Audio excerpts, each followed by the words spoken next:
Hello everyone, welcome to SR tutorials. Friends, ఈ వీడియోలో మనం హిస్టరీకి సంబంధించిన ప్రాక్టీస్ బిట్స్ని చూద్దాం. ఫ్రెండ్స్, వీడియో చూస్తున్న ప్రతి ఒక్కరు కూడా వీడియోని లైక్ చేసి మీ సపోర్ట్ని తప్పకుండా తెలపండి. సో ఫస్ట్ క్వశ్చన్, ప్రాచీన భారతదేశంలో శాస్త్రీయ ప్రగతికి సంబంధించి కింది స్టేట్మెంట్లలో సరైనవి ఏవి? ఫస్ట్ ఆప్షన్, క్రీస్తు శకం 1వ శతాబ్దం నాటికే వివిధ రకాల శస్త్రచికిత్స పరికరాలు వాడుకలో ఉండేవి. ఇది కరెక్ట్. నెక్స్ట్, కరెక్ట్ అయినవి చెప్తున్నాను. క్రీస్తు శకం 5వ శతాబ్దంలో కోణం సైన్ భావన ప్రసిద్ధమైంది. నెక్స్ట్ ఆప్షన్, క్రీస్తు శకం 7వ శతాబ్దంలోనే సైక్లిక్ క్వాడ్రిలేటరం భావన ప్రచారంలోకి వచ్చింది. సో ఇవన్నీ కూడా ప్రాచీన భారతదేశంలో శాస్త్రీయ ప్రగతికి సంబంధించి సరైన స్టేట్మెంట్స్. నెక్స్ట్ క్వశ్చన్, ప్రాచీన భారతదేశ చరిత్రకు సంబంధించి కింది వాటిలో బౌద్ధ జైన మతాలకు సాధారణమైన అంశాలేవి?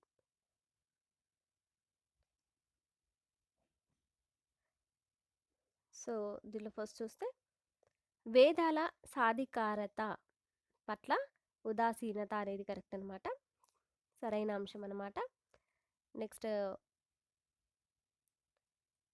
మత సంస్కారాలను విస్మరించడం, ఇవి రెండు కూడా ప్రాచీన భారతదేశ చరిత్రకు సంబంధించినటువంటి వాటిలో జైన బౌద్ధ మతాలకు సరైనటువంటి అంశాలన్నమాట. So answer option 2. Next, Buddha భగవానుడి ప్రతిమను కొన్ని సందర్భాల్లో భూమి స్పర్శముద్ర అనేటటువంటి హస్తభంగిమతో చూపుతారు. అయితే ఆ ముద్ర దేన్ని సూచిస్తుంది? భూమి స్పర్శముద్ర అనేది దేన్ని సూచిస్తుంది? సో ఆన్సర్ వచ్చేసి, మారా మనోభావాలు ఉన్నప్పటికీ స్వచ్ఛత పవిత్రతలకు సాక్షిభూతంగా ఉండమని బుద్ధుడు భూమిని కోరడం దీన్ని సూచిస్తుందన్నమాట. నెక్స్ట్ క్వశ్చన్, తొలివేద యుగం ఆర్యుల మతం ప్రధానంగా దేనికి చెందినది? తొలివేద యుగం ఆర్యుల మతం ప్రధానంగా దేనికి చెందింది? ఆన్సర్, ప్రకృతి ఆరాధన యజ్ఞాలకు సంబంధించింది. నెక్స్ట్, జైన తత్వం ప్రకారం ప్రపంచాన్ని సృష్టించి పోషించేది. ఆన్సర్, సార్వత్రిక శాసనం. నెక్స్ట్, సింధు నాగరికతకు సంబంధించి కింది వాటిని పరిశీలించండి. సింధు నాగరికత ఇది ప్రధానంగా లౌకిక నాగరికతకు మతపరమైన అంశం ఉన్నప్పటికీ ఇది ప్రాబల్యం వహించేది. నెక్స్ట్ ఆప్షన్, ఈ కాలంలో అంటే సింధు నాగరికత కాలంలో భారతదేశంలో నూలు వస్త్రాల తయారీ కోసం పత్తిని ఉపయోగించేవారు. సో ఇవి రెండు కూడా కరెక్ట్ ఆప్షన్సే. నెక్స్ట్ క్వశ్చన్, కింది వాటిలో ఏ వ్యక్తిని ఉద్దేశించి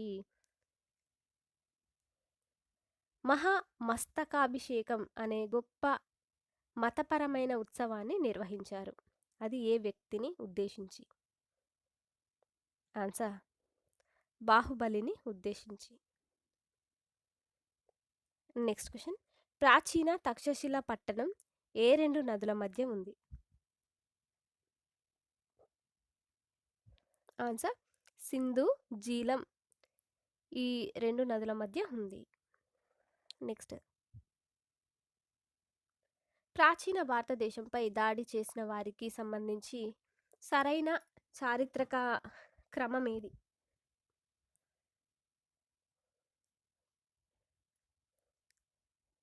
ఫస్ట్ శకులు, నెక్స్ట్ కుషానులు, నెక్స్ట్ గ్రీకులు. నెక్స్ట్, కింది వాటిలో మిగిలిన ముగ్గురికి సమకాలీకుడు కానివారెవరు? సో ఇక్కడ బింబిసారుడు, గౌతమ బుద్ధుడు, మిలిందుడు, ఇంకా ప్రసేనజిత్తు, వీరిలో సమకాలీకుడు కాని వారెవరంటే ప్రసేనజిత్తు. Answer option 4. నెక్స్ట్, ప్రాచీన జైన మతానికి సంబంధించి కింది వాక్యాల్లో సరి అయినది ఏమిటి? జైన మతానికి సంబంధించి సరైనది. సో, నేను డైరెక్ట్ ఆన్సరే చెప్తున్నాను. క్రీస్తు పూర్వం ప్రథమ శతాబ్దంలో జైన మతం కళింగ రాజు ఖారవేలుడి ఆదరణ పొందింది. సో, ఇది కరెక్ట్ అనమాట. Next question. 4 వేదాల్లో మంత్ర తంత్రాలున్న వేదం ఏది? వేదాలు 4 కదా! వాటిలో మంత్ర తంత్రాలున్నటువంటి వేదం ఏది? అథర్వణ వేదం. అథర్వణ వేదం. Next one. శూద్రకునిచే రచించిన భారత ప్రాచీన పుస్తకమైన మత్స్యకటికం దేనిని గురించి ప్రస్తావిస్తుంది? మత్స్యకటికం ఇది దేనిని గురించి ప్రస్తావిస్తుంది? ఆన్సర్ ధనిక వ్యాపారికి వేశ్య కుమార్తెకు మధ్య జరిగినటువంటి ప్రేమ వ్యవహారం గురించి ప్రస్తావిస్తుంది. Next one. కింద ఇచ్చినటువంటి వాక్యాల్లో సరైన వాటిని గుర్తించండి. సో దీనిలో ఫస్ట్ వచ్చేసి కోసల రాజ్య రాణి గౌతమ బుద్ధుని తల్లి. నెక్స్ట్ ఆప్షన్ బెనారస్కు చెందిన పార్శ్వనాథుడు 23వ తీర్థంకరుడు. ఇవి రెండు కూడా సరైనటువంటి స్టేట్మెంట్సే. Next one. కింది వాటిలో ఇచ్చినటువంటి చారిత్రక ప్రదేశం, ఆ ప్రదేశంలో దొరికిన వస్తువులను గురించి గుర్తించండి.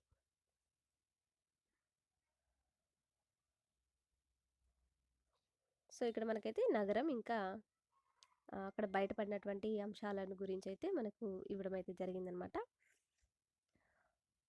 లోతాల్ ఇక్కడ బయటపడినటువంటి అంశం ఏంటంటే నౌకాశ్రయం. నెక్స్ట్ కాలిబంగన్ దున్నిన ప్రదేశం. నెక్స్ట్ ధోలవీర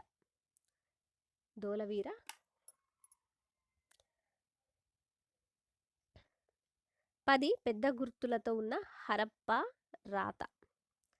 నెక్స్ట్ బన్వాలి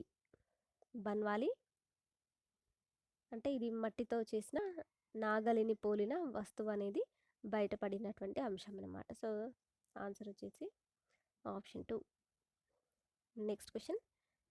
ప్రాచీన బౌద్ధ సంఘాల్లో పవరాన అనే ఉత్సవం జరిగేది, అది దేనికి సంబంధించినది? ఆన్సర్ ఇది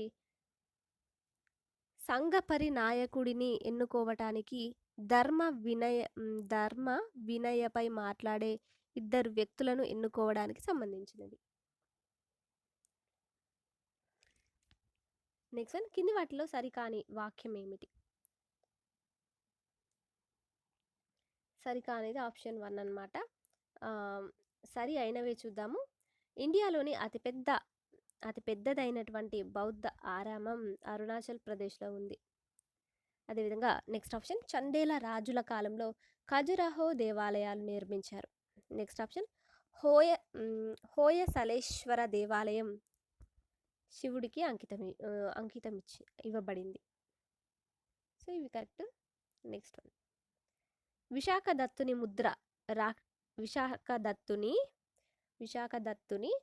ముద్ర రాక్షసంలోని కథాంశం ఏమిటి? విశాఖదత్తుని ముద్ర రాక్షసంలోని కథా అంశం ఏమిటి? ఆన్సర్ చంద్రగుప్త మౌర్యుని కాలంలో కోర్టు రికార్డులు. నెక్స్ట్. హర్షుడు బౌద్ధమత వ్యాప్తికి ఎక్కడ సమావేశం నిర్వహించాడు? ప్రయాగలో. నెక్స్ట్. కింది వాటిలో ఏ జంతువు హరప్పా కాలం నాటి ముద్రలు టెర్రకోట బొమ్మల్లో లేదు? ఆవు అనేది హరప్పా కాలం నాటి ముద్రలు ఇంకా టెర్రకోట బొమ్మల్లో లేదన్నమాట. ఏనుగు ఉంది, ఖడ్గమృగం ఇంకా పులి అనేవి వీటికి సంబంధించి అయితే ఉన్నాయి. Next question. ఆనంద్ తప్పనిసరిగా శాకాహారి ఎందుకంటే అతను బౌద్ధుడు కాబట్టి. ఈ వాక్యాన్ని బట్టి ఏ అంచనాలకు రావచ్చు? సో ఈ వాక్యాన్ని బట్టి ఏ అంచనాలకు రావచ్చు?